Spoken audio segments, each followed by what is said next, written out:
fluoride, to my knowledge as a physician, has absolutely no biological benefit whatsoever. But one of the significant things is that the Russians carried out all sorts of experiments on the people living in the Gulag. One of them, of course, was to fluoridate the water. Why? You fluoridate the water, why people are not as aggressive as they ordinarily would be. In fact, what is the active ingredient in Prozac that is so widely distributed in America today? Why, it's a fluoride compound.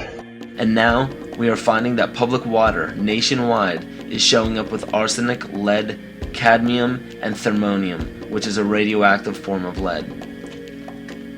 Cancer, lowered sex drive, birth defects, sedation, and brain defects. Does this not sound like a wonder drug for anyone aiming to control a population? It's quite astonishing, Paul, the degree to which environmentalists have not been educated about fluoride. You know, people have an unconscious trust in their doctor or their dentist, and if you can persuade doctors and dentists that fluoride is safe and good, then you're able to reach the rest of the nation. People believe their doctors and dentists, and that was a way of promoting fluoride for Bernays. Fluoride was killing their cattle, destroying their crops. Fluoride given to rats had produced bone cancer and liver cancer, and that those results had been doctored to make it look as though fluoride hadn't caused as much cancer. The pattern that we saw, it typically is what we see with other neurotoxic agents that are well known to cause a hypoactivity or a memory problem or an IQ problem. When I first presented the results of these studies, one of the individuals sitting and listening to the results, he says, "Do you have any idea what you're saying?" And he says, "You're telling us that we're reducing the IQ of children." And basically I said, yes.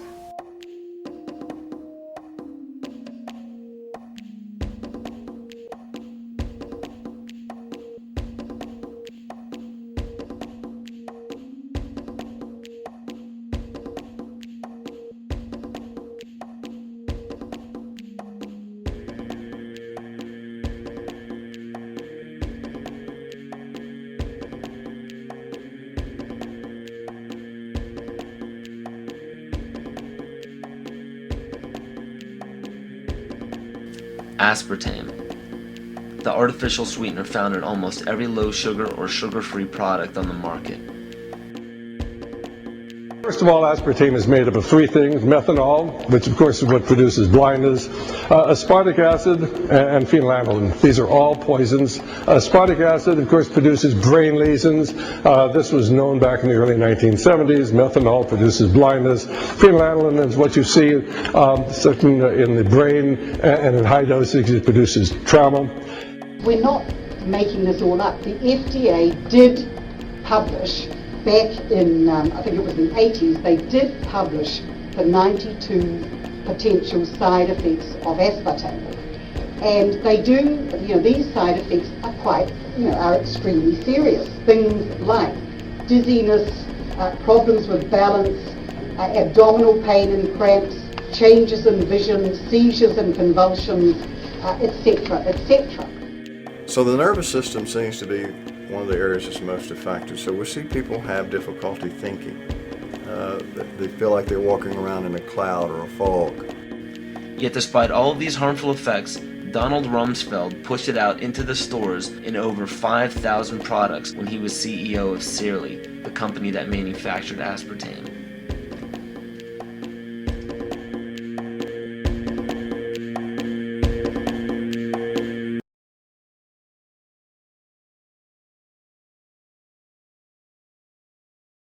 The sustainable goal is the elimination of the middle class. The world cannot support 6 billion people. But you see, the plan behind sustainable development includes population control. It's a program for land use control, education control, and population control. The leaders of the sustainable movement say that the world's human population should not exceed 500 million people. That's a 93% reduction of today's population levels.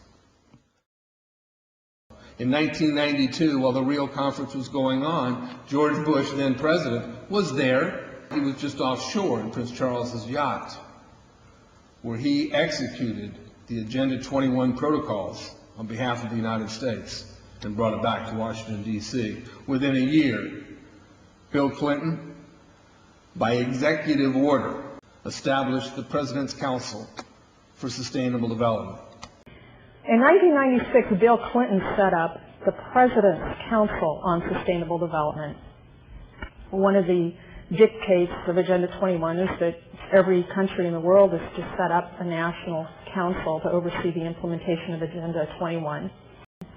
I've listened to Gorbachev explain, we are writing a new set of 10 or 15 commandments to replace the original 10.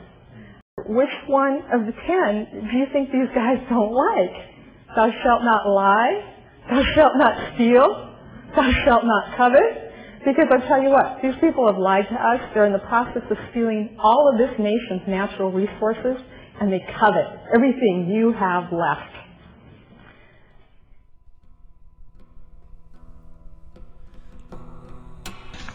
To explain the map, the red are areas that are to be off limits to human beings.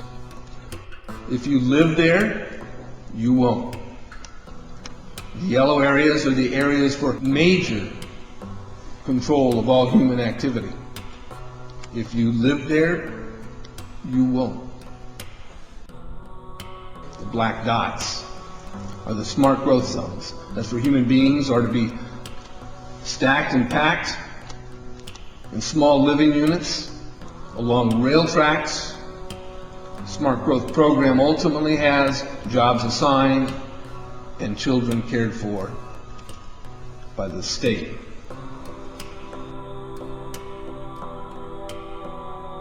And in conjunction with Codex Alimentarius, food will be limited and water consumption will be decreased to 10 gallons per day per person. That is over a 90% reduction in people's average daily water consumption. And along with shortages of food and water, the food we will be provided with will be genetically manipulated and nutrient deficient. Genetic manipulation of food causes complications in metabolizing and utilizing food for energy. In June of 2003, scientists reported that the gene sequence of the inserted genes into crops had actually changed their order, that had re-scrambled. So the genetic inserts are not stable. Another laboratory confirmed this and found that it had changed in the same varieties in different ways that they had tested. So not only is it unstable and changing, it's not even uniform in the way it's changing. This is incredibly dangerous.